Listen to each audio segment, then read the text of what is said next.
sommes venus à Abidjan pour voir la Sénam de la Côte d'Ivoire qui, depuis quasiment 2015, s'est érigée en caisse principale d'assurance et donc aujourd'hui est en train d'enrôler quasiment tous les Ivoiriens, les immatriculer et leur donner une carte d'assurance.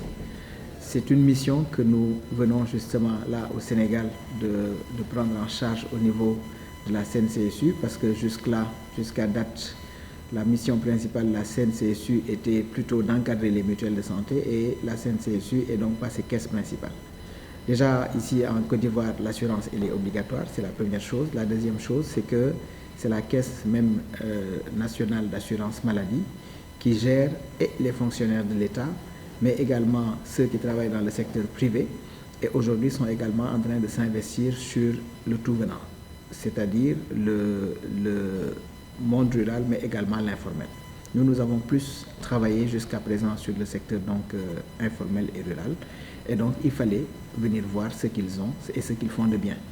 Ça nous permettra éventuellement d'aller plus vite, de ne pas avoir à réinventer la roue et surtout d'éviter tout ce qui a été commis comme erreur qui nous permettrait en principe d'aller plus vite.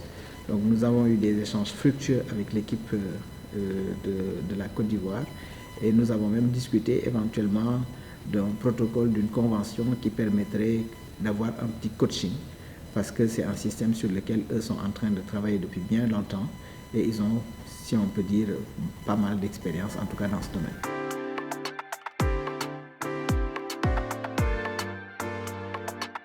Alors, il faut dire que jusque-là, comme j'ai dit tout à l'heure, nous avons encadré des mutuelles de santé qui ont essayé d'enrôler le secteur rural, le monde informel, etc.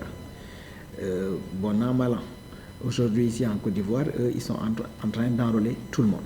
Aujourd'hui, ils sont à quasiment 13 millions d'Ivoiriens qui ont été enrôlés, une bonne partie immatriculée et même une autre partie qui a reçu aujourd'hui une carte d'assurance. Et ça, c'est justement la mission aujourd'hui de la caisse principale du Sénégal et c'est vers ça que nous devons aller. Et donc, le coaching ira dans le sens de l'encadrement de nos équipes par ces gens-là de Côte d'Ivoire qui ont déjà eu à le faire, qui ont eu à commettre des erreurs que nous éviterons et qui ont eu à faire des choses, donc des choses qui étaient bien faites. Et donc, on s'appuiera sur eux pour les faire bien et les faire très vite surtout. Donc, il s'agit surtout de cela, mais également de voir l'organisation des prestations de manière générale. C'est vrai qu'on y travaille, nous, avec les mutuelles de santé des prestataires, mais on a vu également tout ce qu'ils font. Par exemple, aujourd'hui, nous avions un long passé de travail avec une longue expérience, en tout cas avec les agents bureau CMU, mais bon, pas très clair. Aujourd'hui, nous nous sommes rendus compte qu'eux avaient aujourd'hui besoin d'environ 3500 agents qu'ils appellent agents d'accueil, qui sont dans les structures de santé et qui servent, si vous voulez, chez nous, comme on les appelle chez nous, agents d'accueil ici, agents bureau CMU là-bas. Donc pour accueillir les patients qui sont envoyés par l'agence éventuellement, les orienter, les accueillir et surtout contrôler les factures sur place au niveau même de la structure de santé et qu'il n'y ait pas justement de dysfonctionnement et également pas de distorsion entre la structure de santé et l'agence. Donc c'est toutes ces expériences-là dont nous avons bénéficié ici aujourd'hui et qui nous serviront peut-être dans le futur.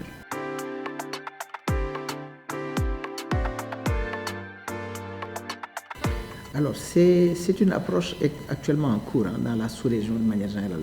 Le Sénégal avait une stratégie nationale de financement de la santé qui aujourd'hui est en train d'être évaluée. Mais pour l'essentiel des pays aujourd'hui de la sous-région, l'assurance maladie, elle est obligatoire. C'est vrai qu'elle est obligatoire sans sanction pénale, mais avec tous les avantages que l'État donne, vous ne pouvez bénéficier de ces avantages-là que si vous avez une carte d'assurance. Je pense qu'inéluctablement, nous irons au Sénégal également vers ça, parce que c'est ce qui permettra justement d'enrôler tout le monde, peut-être un jour d'assurer tout le monde et d'arriver à une couverture sanitaire universelle. C'est la porte qui est obligatoire par laquelle il faut passer donc pour arriver à une couverture sanitaire. Donc on la rendra probablement obligatoire au Sénégal. Je pense que c'est le meilleur schéma possible. Et c'est un schéma qui également est en train d'être expérimenté dans tous ces pays-là qui nous entourent et qui est en train de donner de bons résultats.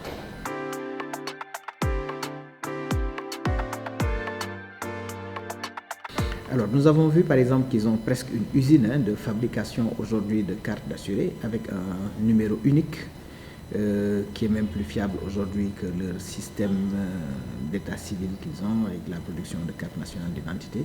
Ça, par exemple, c'est une belle expérience que nous avons vue chez eux. Ils ont eu un appui consistant de la banque, de l'État, d'autres partenaires de ce pays-là, de la Côte d'Ivoire, pour aujourd'hui avoir des centres qui leur permettent d'enrôler la personne tout de suite, de l'immatriculer et de lui donner la carte d'assurance tout de suite.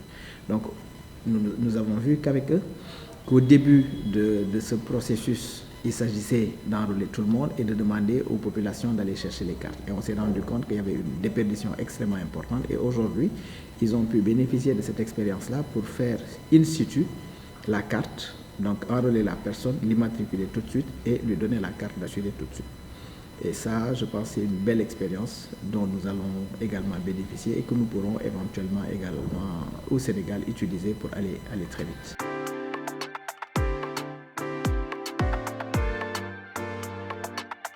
Alors, c'est le nouvel organigramme que nous venons de mettre en place avec une direction des assurés, une direction des prestations, le contrôle médical, etc. Nous avons vu que c'est exactement le même schéma sur lequel eux marchent déjà depuis bien longtemps. Donc, en principe, avec un petit accompagnement d'eux qui ont eu à le faire depuis un petit moment, je pense que ça nous permettra, nous, d'aller plus vite. Parce que l'avantage aujourd'hui que nous avons au Sénégal, c'est que, contrairement à eux, nous avons beaucoup travaillé dans le secteur informel et rural, et eux ont pris donc par le bout, parce qu'eux, ils ont commencé par travailler avec les gens du secteur formel, autrement dit les fonctionnaires et ceux du privé, chez qui le prélèvement de la cotisation était très facile.